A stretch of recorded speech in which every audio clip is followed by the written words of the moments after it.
કચ્છ કલાધરની કથાઓ ભાગ 1 રવેચી માતાજી અને માતાના મઢ જાગીરનું રહસ્ય। આજે આપણે કચ્છની એ બે દિવ્ય જાગીરોની વાત કરવી છે મિત્રો, જે માત્ર રાજકીય સત્તાના કેન્દ્રો નહોતા, પણ કચ્છની અસ્મિતા અને શ્રદ્ધાના સૂર્ય સમાન હતા। જામ રાયધણ રતાના બે પુત્રો। પ્રશ્ન થશે કે રાયધણ રતા શા માટે નામ પડ્યું? તો કચ્છીમાં લાલ એટલે કે રતો, લાલ કલર ને રતો કલર, એમ કે રતો રંગ।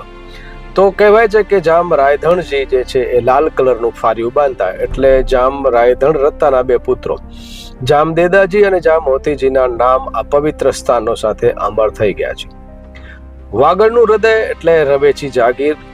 કલ્પના કરો કે 14મી સદીનો સમય છે। પૂર્વ કચ્છના વાગડ વિસ્તારની પથરાળ અને સૂકી ધરતી પર સૂર્ય આથમી રહ્યો છે।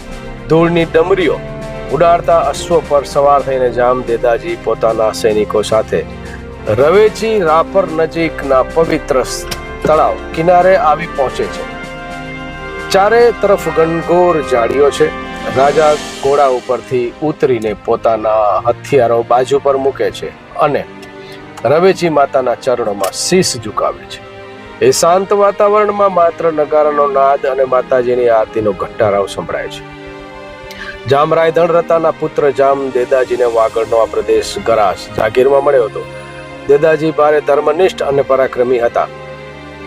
તેમણે વાગડમાં પોતાની સત્તા સ્થાપ્યા પછી રવેતી માતાજીના મંદિરના નિભાવ માટે પોતાની જાગીરની હજારો એકર જમીન અર્પણ કરી હતી માં રવેચીના ચરણોમાં।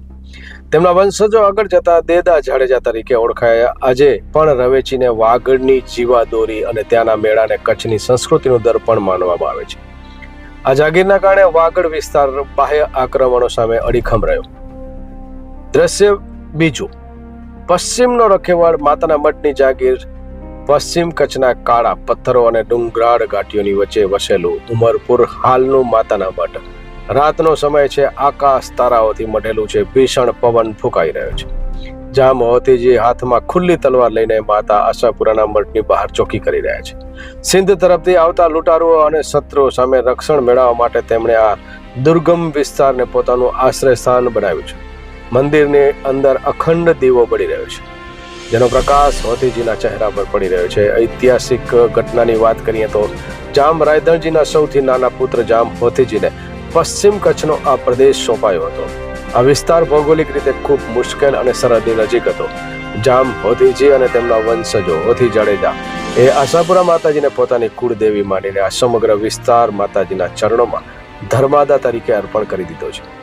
પાછળથી જ્યારે ભુજની ગાદી સ્થપાઈ ત્યારે પણ ભુજના મહારાઓ દ્વારા જાગીરના કાપડી મહંતોને વિશેષ રાજવી સન્માન, એટલે જ આજે કાપડીને આપણે રાજા બાવા તરીકે સંબોધન કરીએ છીએ, તો વિશેષ રાજવી સન્માન અને અધિકારો આપવામાં આવતા।